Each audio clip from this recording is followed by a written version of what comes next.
Bienvenue à cette édition d'accompagnement matinal. Ce jour, nous allons nous entretenir sur le thème « L'humilité précède la gloire ».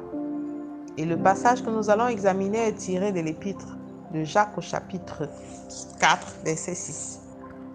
Il accorde au contraire une grâce plus excellente. C'est pourquoi l'Écriture dit « Dieu résiste aux orgueilleux, mais il fait grâce aux humbles ». Nous allons commencer par définir les thèmes humilité et orgueil. L'orgueil est l'opinion très avantageuse qu'une personne a de sa propre valeur au dépend de la considération due à autrui. À l'opposé, l'humilité est le sentiment de sa propre insuffisance qui pousse à réprimer tout mouvement d'orgueil. Alors l'humilité est celle racine de toutes les grâces. Et à l'opposé, l'orgueil n'est pas un défaut ou un péché comme tous les autres, mais c'est la racine de tous les maux. Car Dieu n'aime pas les orgueilleux.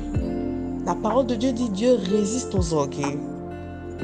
L'orgueil, c'est cette personne suffisante, cette personne qui pense que rien de sa vie ne dépend des autres, que tout le monde a tort sauf elle.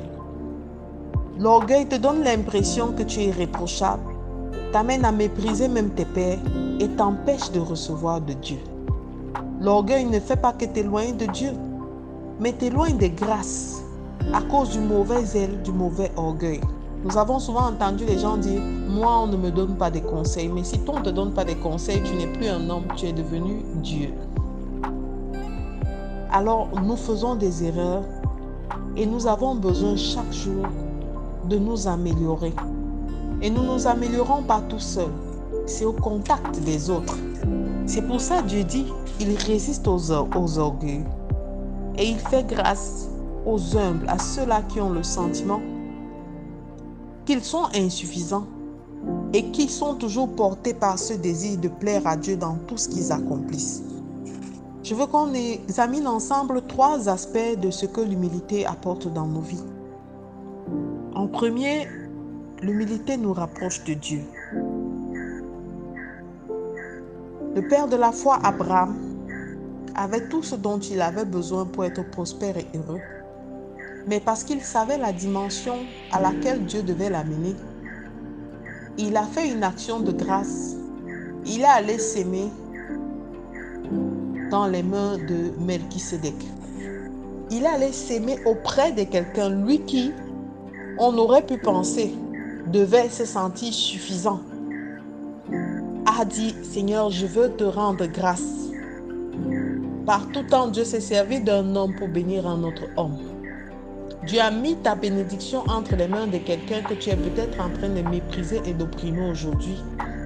Et à cause de ton comportement, tu es loin de la face de Dieu. Bien-aimé, reviens. L'humilité nous rapproche de Dieu dans ce sens que notre Seigneur et Sauveur Jésus nous a montré comment est-ce qu'il faut s'humilier pour être élevé. Il a servi, il a lavé les pieds de ses disciples afin de leur montrer que pour être plus grand, il faut être celui qui est capable de se donner. Il s'est humilié jusqu'à donner sa vie sur la croix pour nos péchés, afin d'avoir part à la gloire de Dieu. L'humilité en second affermit notre foi. Lorsque ta foi affermit comme celle d'Abraham, tu n'as plus de problème, tu n'éprouves plus de sentiment tu ne te sens plus diminué par ce que les gens te disent. Des fois, Dieu met une bénédiction dans la bouche ou dans la main de quelqu'un qui t'oppresse, qui t'opprime. Mais le fait de te montrer humble auprès de cette personne t'apporte grâce pour grâce et affermit ta foi. Parce que de la manière dont vous serez montré fidèle dans des petites choses, Dieu vous en donnera de plus grandes. Abraham était un homme d'une si grande humilité. Christ nous a témoigné son humilité par tous les moyens possibles, afin de nous montrer que nous ne sommes que de passage sur cette terre, mais que nous devons marquer notre passage de la manière la plus excellente qu'il soit. Amen. En dernier, l'humilité nous amène à goûter à la gloire de Dieu, à avoir part à la gloire de Dieu. Il n'y a pas de gloire sans croix. Jésus aurait pu détruire, insulter et même réduire à néant tous ceux qui le frappaient sur le chemin du calvaire. Mais au lieu de ça, il a supporté en silence et il n'a pas dit une parole. Christ n'a même pas ouvert la bouche, bien-aimé.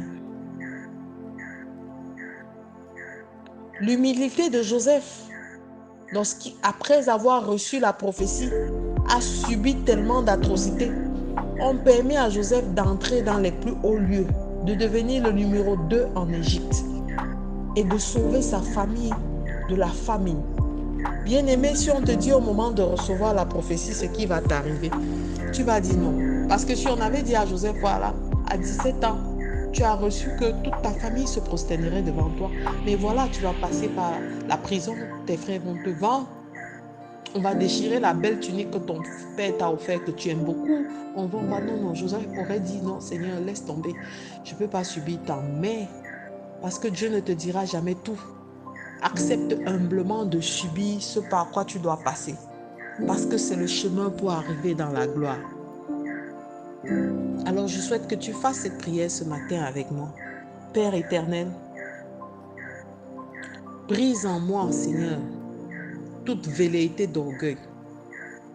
Ôte de moi, Seigneur, ce sentiment de suffisance.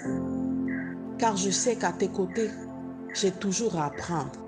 Avec toi, je dois toujours, Père éternel, chercher à connaître tes pensées et à me laisser guider. Seigneur, abreuve-moi de ta parole afin que je sois cette personne-là apte à accepter tes voies, quel que soit le chemin ou le châtiment par lequel je passe. Seigneur, donne-moi le discernement afin de rester humble et de te rester fidèle jusqu'à la fin. Au nom de Jésus-Christ, nous avons prié. Amen, amen, amen. Je suis la révérende Sonia Antoinette. Je vous souhaite de passer une excellente semaine. Shalom.